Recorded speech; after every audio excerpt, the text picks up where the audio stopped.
열왕기하 17장 6절에서 18절까지의 말씀입니다.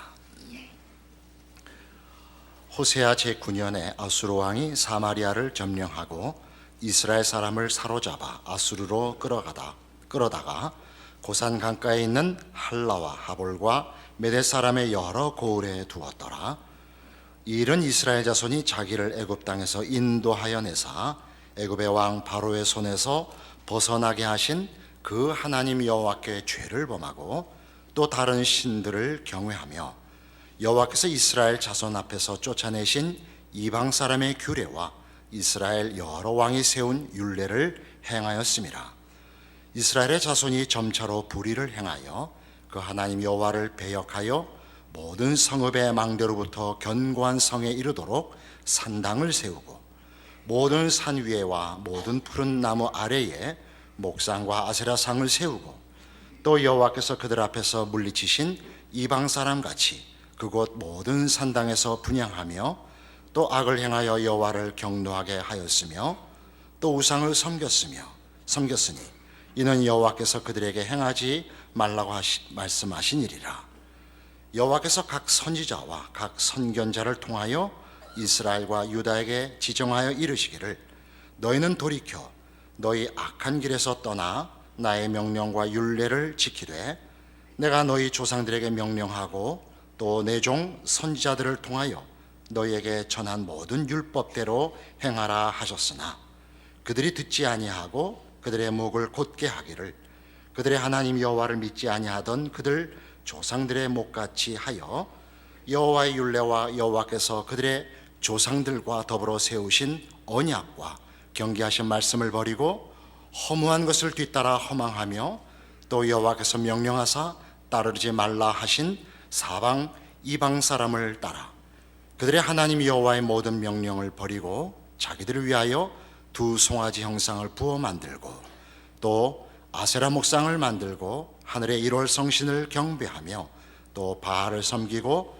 또 자기 자녀를 불 가운데로 지나가게 하며 복술과 사술을 행하고 스스로 팔려 여호와 보시기에 악을 행하여 그를 경노하게 하였으므로 여호와께서 이스라엘에게 심히 노하사 그들을 그의 앞에서 제거하시니 오직 유다 지파 외에는 남은 자가 없으니라. 오늘 본문 말씀은 북왕조 이스라엘의 멸망을 다루고 있습니다.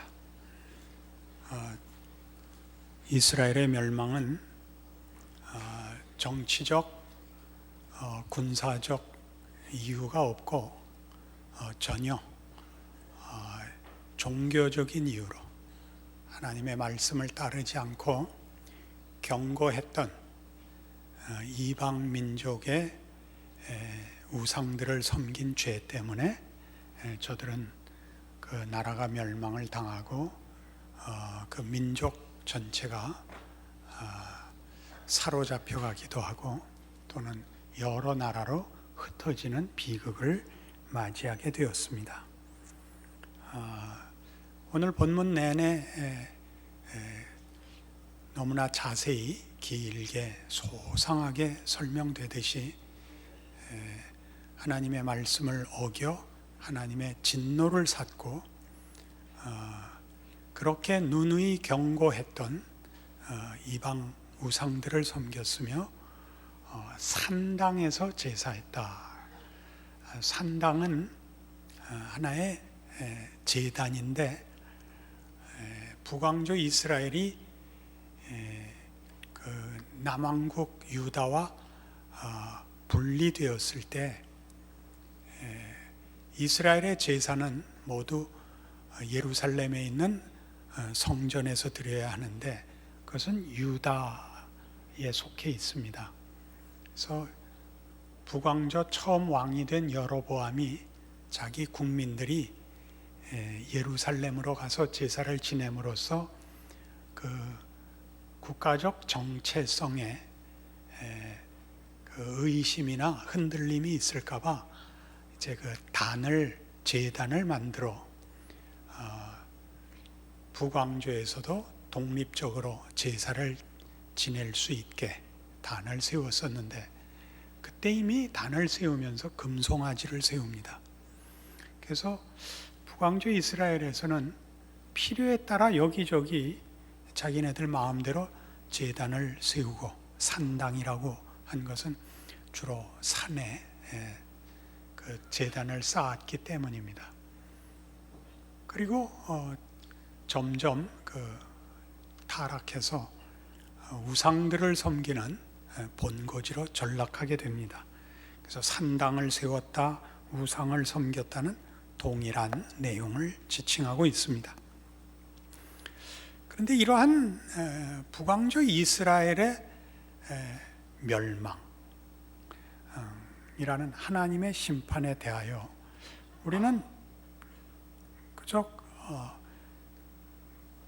하나님의 명령을 어기고 경고를 무시해서 망했구나 이러고만 있을 수는 없습니다. 왜냐하면 하나님께서 이스라엘에 대해서는 아브라함과 다윗, 가장 대표적으로 두 사람에게 영원한 약속을 주셨기 때문입니다.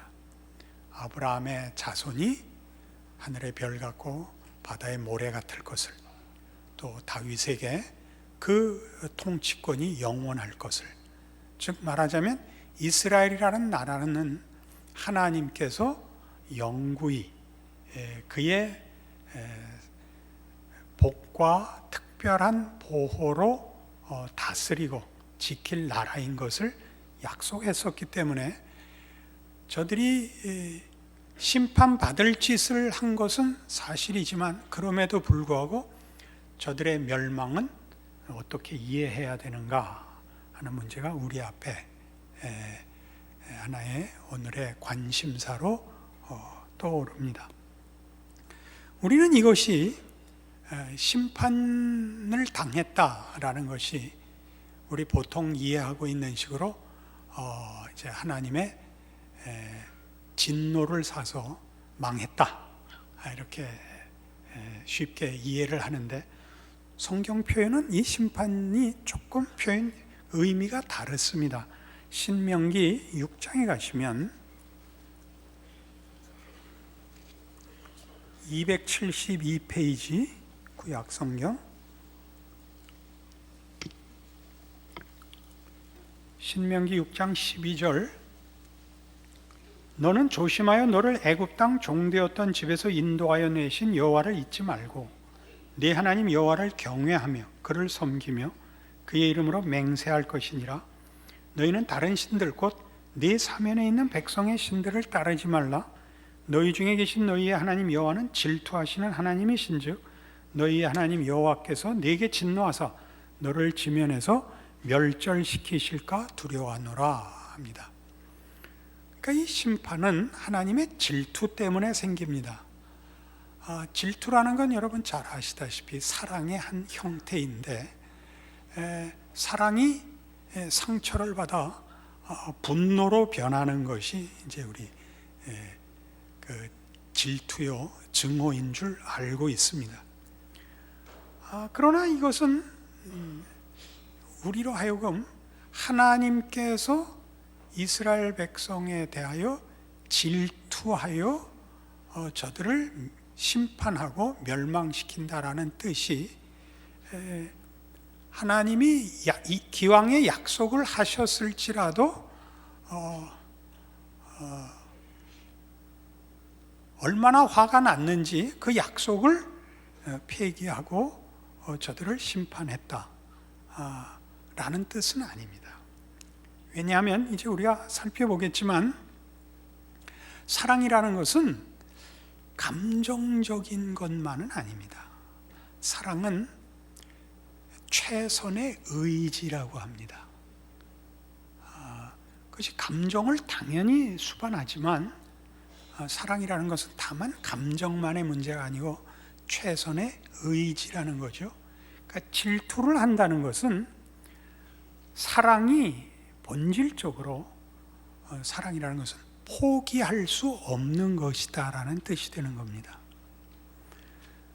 우리는 하나님께서 이스라엘 백성에게 심판하셨다는 것이, 하나님이 이스라엘 백성이 하나님을 버리고 외면하고 잘못된 길로 가는 것을 두고 보실 수 없었답니다. 두고 볼 수 없었다는 것은 너무 화가 나서 참을 수가 없었다는 개념이 아니라 사랑을 중단하실 수 없기 때문에 저들의 잘못된 길로 가는 일을 방치하실 수 없었다라는 뜻입니다.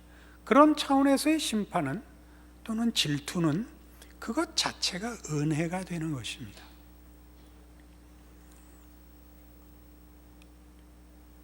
우리는 사실 하나님께서 질투하시고 심판하신다라는 사실이 갖는 사랑의 한 중요한 속성에 대해서 놀랍니다. 왜 놀라냐 하면 하나님은 한 번도 당신의 사랑을 중단하시는 적이 없기 때문에 놀랍니다. 그 사랑이 조금 전에 말씀드린 대로 최선의 의지로서 사랑하기에는 너무나 못나고 완악하고 미련하게 구는 때에도 그 사랑은 변치 않고 그 열심히 식지 않는다는 차원에서 놀랍습니다.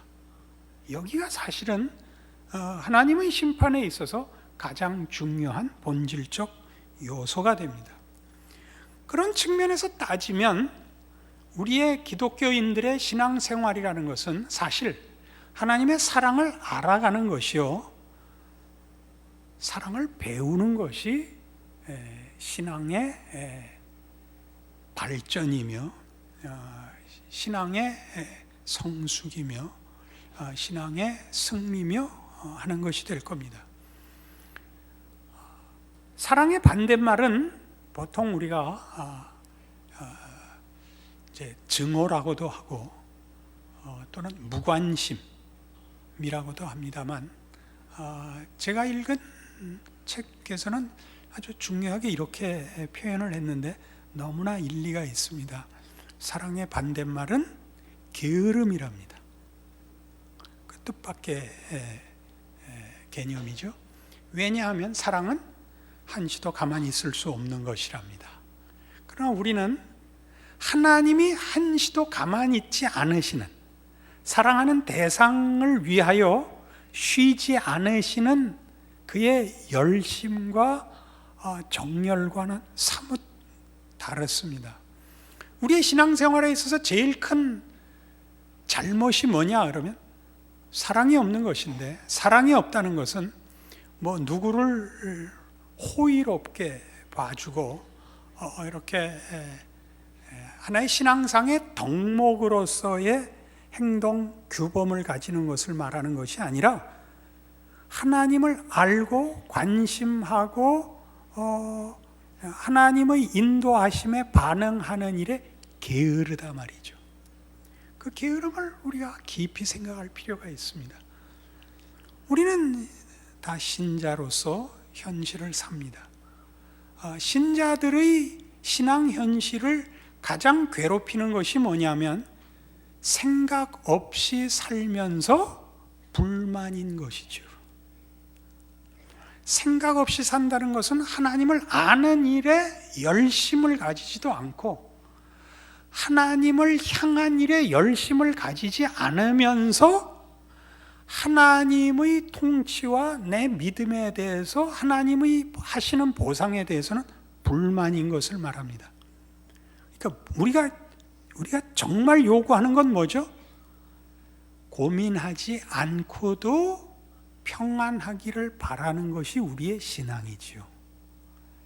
그러니까 하나님은 이스라엘 백성의 잘못을 꾸짖기 위해서보다 더 근본적으로 그 사랑을 중단하시지 않는 사랑을 하고 있지만 우리는 중단할 만큼 시작을 한 적이 없죠. 그러니까 신자들이 신앙생활을 괴롭히는 것이 뭐냐 하면 모호하게 사는 것입니다. 모호하게 산다는 것은 구체적으로 무엇을 해야 될지를 보류하는 것입니다. 왜요? 깊이 생각해봤자 어떻게 해야 될지를 모르죠. 어떻게 해야 되느냐 하는 문제는 우리가 오늘 결론으로 가면서 좀 더 구체적으로 방향 제시를 하겠습니다만 우리는 기도합니다. 우리는 성경 봅니다. 말씀을 따라서 열심히 살겠노라고 다짐합니다. 그러나 그거를 하나님께서 이스라엘을 다루고 우리를 다루듯이 정말 피 흘려 열심히 하지는 않습니다. 우리는 작정을 했고 하나님께 투표했기 때문에 우리 할 일 다 했다고 생각을 하죠. 여기가 기독교 신자들의 신앙생활에서의 비극의 원천입니다. 로마서 12장에 가시면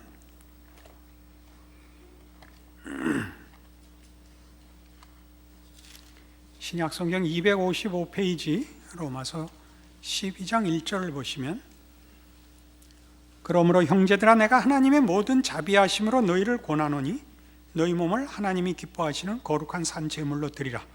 이는 너희가 드릴 영적 예배니라. 너희는 이 세대를 본받지 말고 오직 마음을 새롭게 함으로 변화를 받아 하나님의 선하시고 기뻐하시고 온전하신 뜻이 무엇인지 분별하도록 하라. 이렇게 나옵니다. 우리는 성경 말씀을 너무 쉽게 읽습니다. 어떻게 쉽게 읽느냐 하면, 읽고 고개를 끄덕이면 내가 그 문제에 대해서 할 일을 다 했다고 생각을 한단 말이죠. 맞아, 세상을 따르지 말고 하나님의 뜻을 따라야지 라고 생각한 것만으로 너무나 기특한 겁니다. 자기가 그렇게 사셔야 됩니다. 기독교 신앙생활이라는 것은 생각하는 것입니다. 생각한다는 건 뭐냐면 지금 로마서 12장 1절과 2절이 우리에게 제시하는 건 이겁니다. 이 세대를 본받지 말라. 하나님의 뜻을 구하라. 무슨 말이냐면 그 둘이 우리 앞에 놓여 있다는 사실입니다. 그 둘이 대적하고 있습니다. 세상의 요구를 우리에게 힘으로 밀어붙입니다. 우리를 위협하고 유혹합니다. 하나님께서 진실하심과 은혜로우심과 많은 증거와 진실된 약속으로 우리의 갈 길을 우리 앞에 펼치십니다. 우리는 그 사이에 끼워 있습니다. 어느 한쪽에 고개를 끄덕였다고 그리 간 것이 아니라 그리 발걸음을 내디디셔야 되는데, 그러기에 우리가 그렇게 강하지 않습니다. 우리는 이 세상이라는 것이 얼마나 무서운지를 압니다. 그래서 어떻게 사느냐 하면, 세상을 따라가는 것이 올바른 것은 아니지만 구태여 뭘 따져보겠느냐로 대강 넘어갑니다. 생각을 깊이 하고 더 깊은 생각을 안 하기로 작정하고 사는 것입니다. 이것이 바로 사랑하지 않는 것입니다. 우리는 우리의 신앙에 깊은, 우리의 인생을 결정하고 그래서 우리의 마음과 뜻과 정성을 바칠 실력이 없습니다.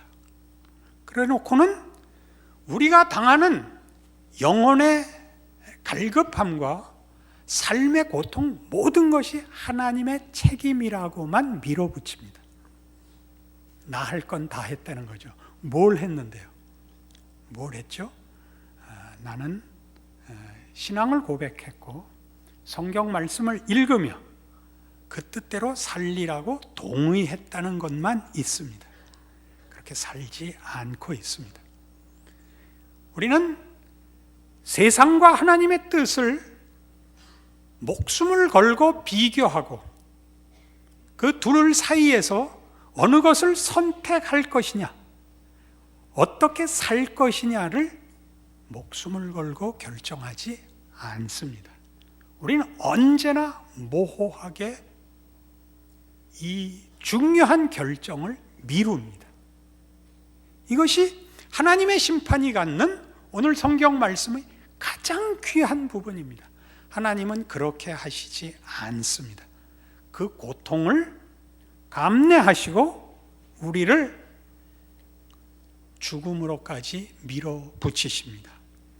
고린도후서 1장에 가면 이 죽음으로 밀어붙이는 문제에 대하여 성경은 사도 바울의 입을 통하여 이렇게 그의 생애의 경험을 가르칩니다. 285페이지 신약성경 고린도후서 1장 8절입니다. 형제들아, 우리가 아시아에서 당한 환난을 너희가 모르기를 원하지 아니하노니 힘에 겹도록 심한 고난을 당하여 살 소망까지 끊어지고 우리는 우리 자신이 사형 선고를 받은 줄 알았으니 이는 우리로 자기를 의지하지 말고 오직 죽은 자를 다시 살리시는 하나님만 의지하게 하심이라. 우리 성경 읽을 때 늘 하는 실수죠. 쉽게 읽는다고요. 사도 바울은 훌륭하구나. 죽음에 직면해서도 결사각오로 하나님만 의지하고 살기로 했거나 참으로 기특한 지고 여기까지죠. 바울이 얘기하는 것은 그거보다는 훨씬 처절한 얘기입니다. 죽음을 직면하는 것입니다. 죽음은 무섭죠. 사람이 겪는 일 중에 죽음보다 무서운 것이 어디 있습니까? 하나님께서 죽음을 면하게 해주시지 않고 죽음을 받아들일 수밖에 없는 자리까지 바울을 밀었답니다. 살아갈 구멍이 없는 막다른 골목으로 밀어붙여 이제는 죽었다고 스스로 인정할 수밖에 없었답니다. 거기서 뭘 발견했다고요? 세상의 위협이라는 것이 죽음인데, 죽음을 가지고 우리를 위협하는데 세상 편을 들어봤자 세상은 죽음을 면하게 해주는 것이 아니라 세상 편을 들면 우리를 편안하게 죽음으로 인도하는 것에 불과하다는 것을 죽음을 직면하여 배우는 것입니다. 세상의 가장 큰 무기, 죽음이 그게 다더라니까요. 죽이는 게 다라는 것은 그러면 다른 수가 있느냐? 세상을 편들면 죽음을 면하는 수를 세상이 주더니 아니더라고요. 거기서 뭘 발견해요? 하나님의 약속을 새삼스럽게 발견하죠. 죽음을 극복하는 부활신앙. 죽기로 하는 거죠. 세상에는 우리가 항복을 해도 세상은 우리를 살려주는 자가 아닙니다. 세상은 우리에게 생명을 주는 존재들이 아닙니다. 세상은 그렇게 할 수 없습니다. 거기서야 깨닫죠. 죽음에 직면해서 죽어서야 알죠. 죽어서야. 세상은 우리에게 죽음밖에 주지 못하는 존재이고,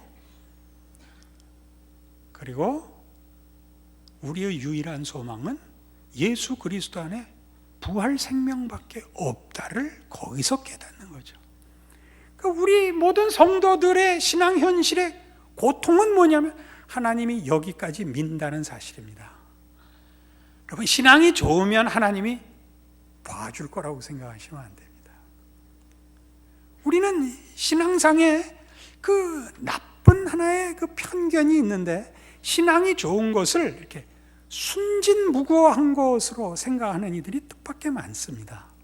이렇게 흠없고 교활하지 않은 것이라는 개념에서 나왔겠죠.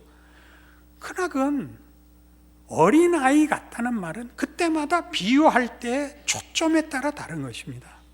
어린아이같이 순결한이라는 말은 통하지만 어린아이같이 무력한이라는 것은 성경이 긍정적으로 쓰지 않습니다.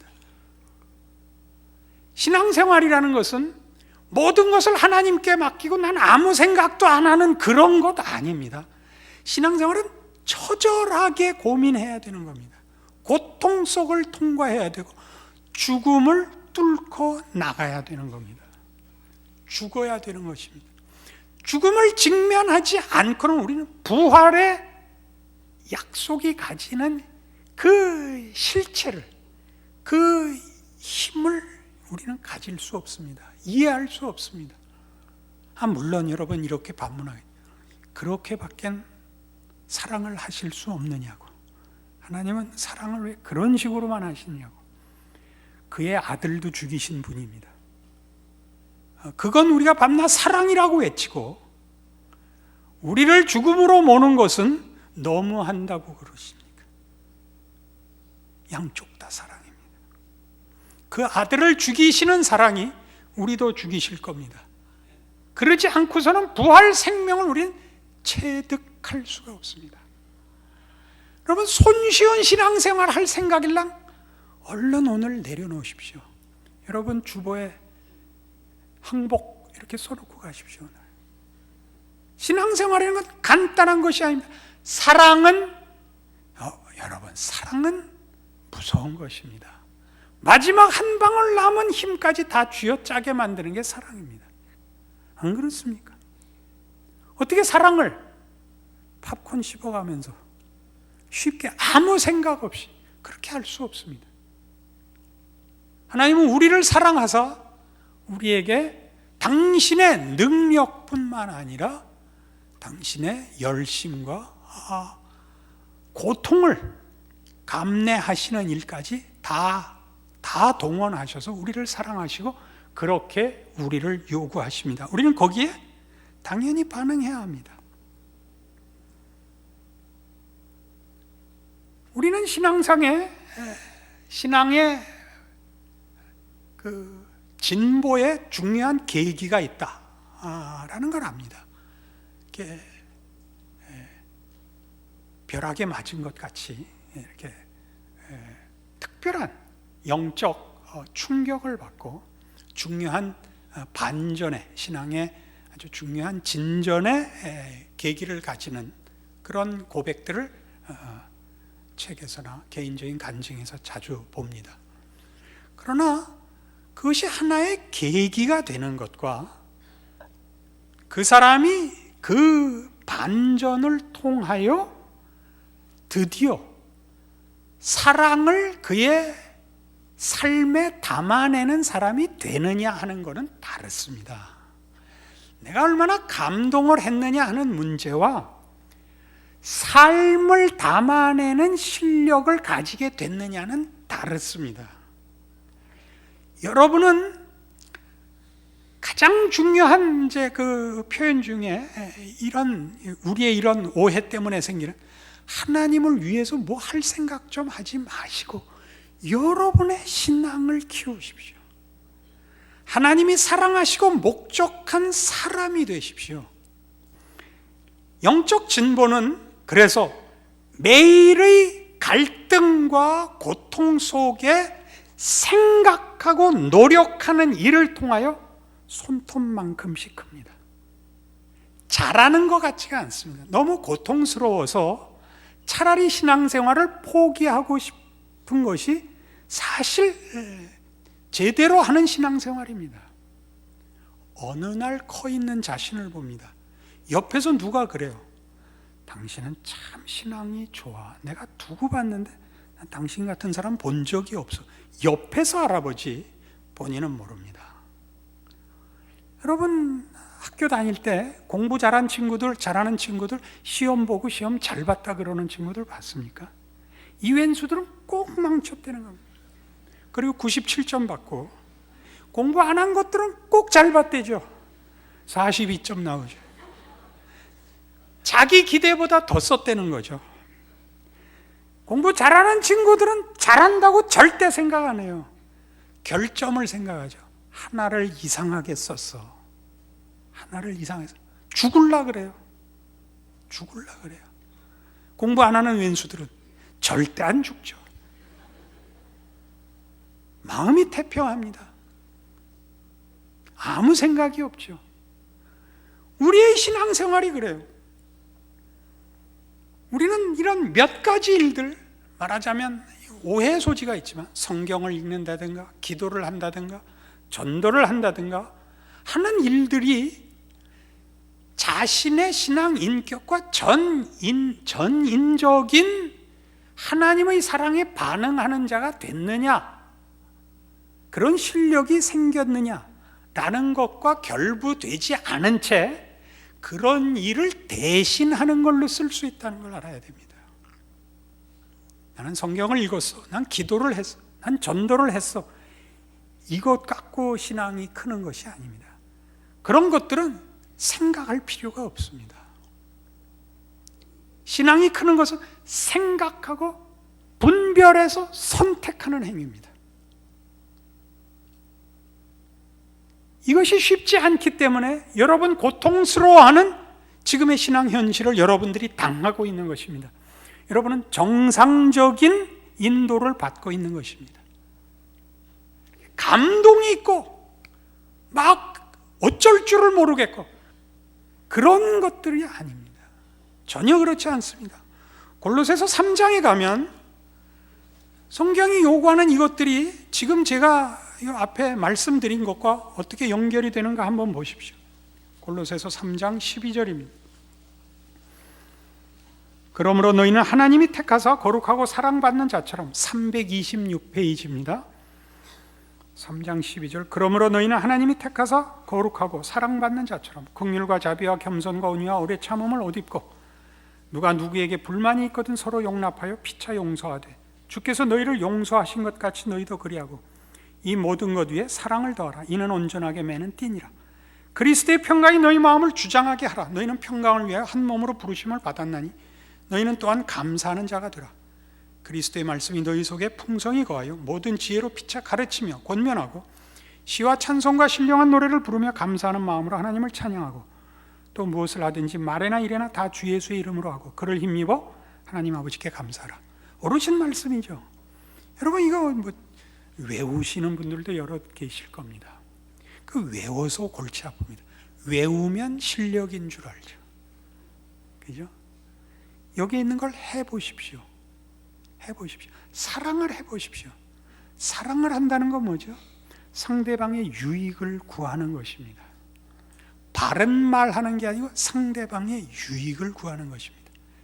기다려줘야 됩니다. 오래 참고죠. 사랑은 오래 참고. 안 됩니다. 해보세요. 참 안 됩니다. 공부를 우리가 제일 모두가 학교를 다녔으니까 공부를 예로 드는 게 제일 좋은데 공부같이 안 되는 게 어디 있습니까? 어떻게 해야 됩니까? 공부는 하고 또 하고 또 해야 됩니다. 외국어가 그렇죠. 외우고 또 외우고 또 외워서 꿈에 드디어 그 외국어로 꿈을 꿔야 됩니다. 우린 이걸 안 하고 있습니다. 왜 안 한다고요? 우린 하나님의 사랑을 오해하고 있습니다. 하나님은 사랑이시니까 나에게 짐을 지우지 않을 거라고 생각을 하는 겁니다. 하나님이 나에게 짐을 지우지 않을 거라고 생각합니다. 심판하시는 하나님입니다. 질투하시는 하나님입니다. 여기에 있는 것 어느 것 하나 여러분이 쉽게 할 수 있는 게 있습니까? 긍휼과 자비와 겸손과 온유와 오래 참음을 옷 입으라. 이걸 하려면요, 여러분 예전 학교 다닐 때 공부한 것보다 더 깊은 싸움을 하셔야 됩니다. 시험 공부하느라고 밤에 우리 눈에 졸려서 안티프라민 바르고 했던 기억이 납니다. 그렇게 하셔야 됩니다. 그러지 않고 신앙이 저절로 자랄 거라고 생각하는 것은 사랑을 무시하는 것입니다. 여러분의 신앙생활의 가장 큰 병이 뭐냐? 여러분이 사랑을 어떻게 키우고 책임져야 되는지 몰라서 체념하고 계시는 겁니다. 어쩔 줄 몰라 하고 계실 겁니다. 어떻게 하라고요? 오늘부터라도 당장 가서 옛날 영어 단어장 만들어서 외우듯이 여러분의 삶 속에서 연습하십시오. 연습하십시오. 17절에 있는 이 말씀을 보십시오. 또 무엇을 하든지 말에나 일에나 다 주 예수의 이름으로 하고 그를 힘입어 하나님 아버지께 감사하라. 죽을 때까지 할 수 없는 일입니다. 노력하십시오. 하나님의 사랑을 과소평가하지 마십시오. 하나님 포기하시지 않습니다. 여러분들도 그 사랑에 사랑으로 답하십시오. 우셔야 됩니다. 포기해서 우는 게 아니라 그것이 고통스러워서 울어야 될 겁니다. 그러나 우리가 이길 수밖에 없다는 것 기억하십시오. 기도하겠습니다. 하나님 아버지 은혜를 감사합니다. 하나님의 심판이 하나님의 사랑인 것을 확인합니다. 그 심판이 우리의 현실 속에 있습니다. 하나님이 우리를 죽음으로 내모십니다. 하나님 거기서 부활 생명을 얻게 하옵소서. 그 실력을 가지게 하옵소서. 지금은 우리 주 예수 그리스도의 은혜와 하나님 아버지의 극진하신 사랑과 성령님의 교통하심이 그 아들을 주시기까지 사랑하시고 포기하시지 않는 하나님의 사랑을 기억하고 오직 사랑으로만 하나님 앞에 답하리라 약속하고 돌아가는 심령들 위해 영원토록 함께 있을지어다.